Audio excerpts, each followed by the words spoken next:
નમસ્કાર, સ્વાગતમ, સુસ્વાગતમ, અભિનંદનમ, સત શ્રી અકાલ, જય શ્રી કૃષ્ણ, જય શ્રી રામ, હેલો, વેલકમ, કેમ છો, કસા ખાઈ, જય જીનેન્દ્ર.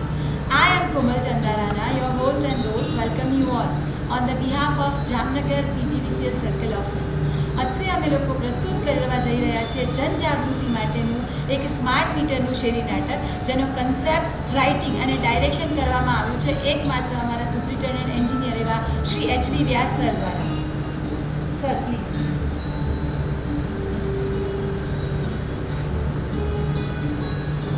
હવે અમે લોકો અમારા નાટકના એટલે કે શેરી નાટકના તમામ ટીમ મેમ્બર્સને અહીંયા બોલાવી અને એમનો એક નાનકડું ઇન્ટ્રોડક્શન આપીએ.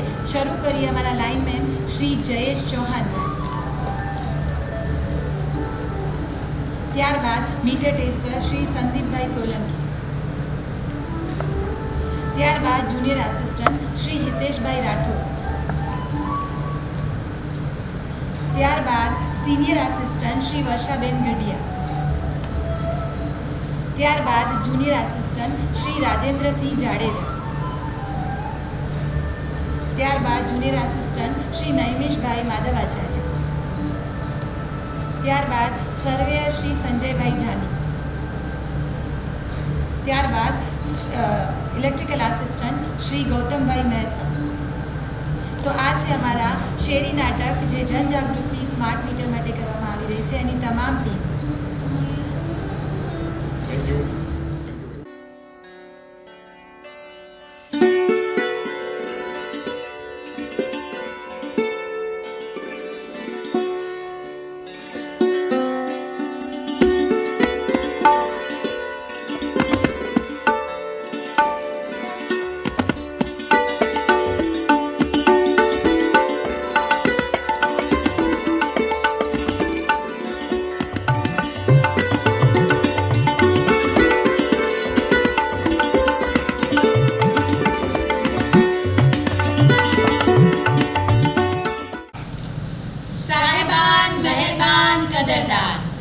સાંભળો સાંભળો સાંભળો, એક વીજળી નામે રાણી, એના વિના બધું જ ધૂળ ધાણી. જોઈ વિચારી જે વાપરે એ તો વિકાસ તરફ જાય તાણી. જે વેડફે સાવ નકામી એને તો બિલ ભરવાની એ રાણી.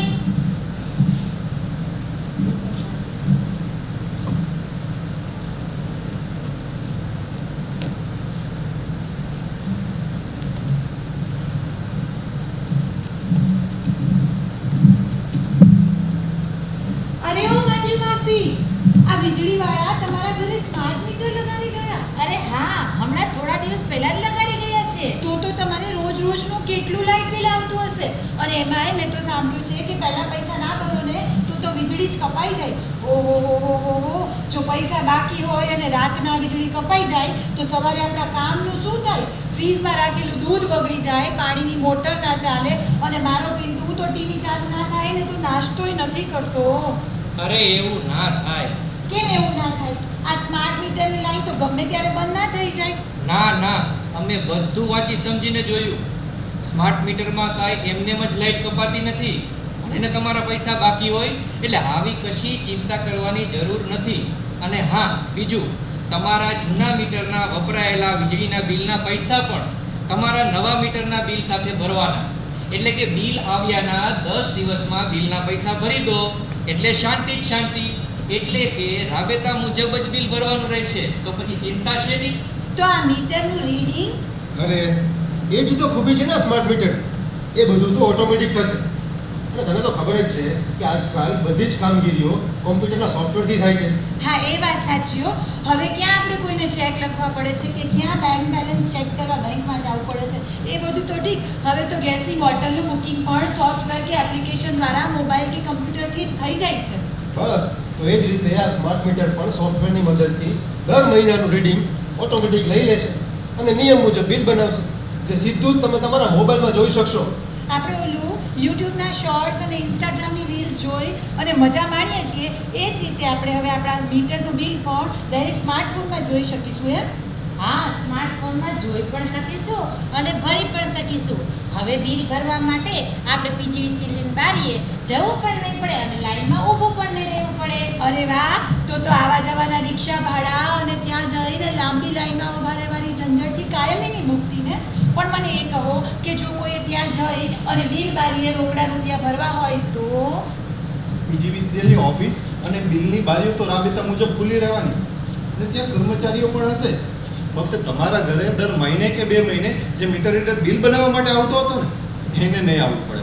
અને સાથે સાથે બિલ માટે વપરાતા લાખો કરોડો કાગળોની પણ બચત થશે. હા, એ વાત તો સાચી છે હો. આપણે કાગળની બચત કરવાની તો બહુ જ જરૂર છે. અને એમાંય મેં તો સાંભળ્યું છે કે આપણે જેટલા ઓછા કાગળ વાપરીએ ને એટલા ઝાડ નાશ પામતા પણ બચે. પણ મને એ કહો કે આ ઓટોમેટિક રીડિંગ લેવામાં કંઈ ભૂલ રહી જાય તો? આ પ્રશ્ન અમે પીજીવીસીએલના અધિકારીઓને પણ કરેલો. એમના બિલિંગ વિભાગના વડાએ અમને કહ્યું એમાં તમારે ડરવાની જરૂર નથી. પીજીવીસીએલ સહિત આખા ગુજરાતભરમાં છેલ્લા ઘણા વર્ષોથી મોટા એસટી લાઇનના કનેક્શનના મીટર રીડિંગ ઓટોમેટિક રીડિંગ સોફ્ટવેરથી જ લેવાય છે અને તેમાં હજુ સુધી ક્યાંય કોઈ પ્રશ્ન થયો નથી. એટલે આવી ચિંતા રાખવી ખોટી છે. એ આ સ્માર્ટ મીટર તો ખરેખર સ્માર્ટ નીકળ્યો. એટલે કમાલ. અને આ ઉપરાંત આ સ્માર્ટ મીટર તમને તમારો દૈનિક વીજ વપરાશ પણ બતાવે છે, જેનાથી તમે તમારા વીજ વપરાશને જોઈ સમજી કંટ્રોલ કરીને વીજ બિલ પણ ઘટાડી શકો છો. શું વાત છે! પહેલાં તો મહિને કે 2 મહિને લાઇટ બિલ આવે ને પછી ખબર પડે કે બહુ વીજળી વપરાઈ ગઈ આ વખતે તો. અરે મજાની વાત તો કહેવાની રહે જ ગઈ. આ સ્માર્ટ મીટરમાં રજાના દિવસોમાં અને તહેવારોમાં લાઇટ પણ જતી નથી. અરે વાહ! એક છેલ્લી વાત પૂછું, આપણે આપણા મોબાઈલ નંબર શું કામ આપવાના? લે, આ કઈ પૂછવા જેવી વાત છે? તને ખબર છે કોઈ પણ કામગીરીમાં સારી રીતે સંવાદ થઈ શકે અને સંદેશા માહિતીની આપલે સરળતાથી થઈ શકે એના માટે સ્માર્ટફોન વપરાય જ છે ને. હા, હવે હું તો 10 વર્ષથી આ સ્માર્ટફોન વાપરું છું. તો હવે આ વર્ષથી સ્માર્ટ મીટર પણ વાપરો.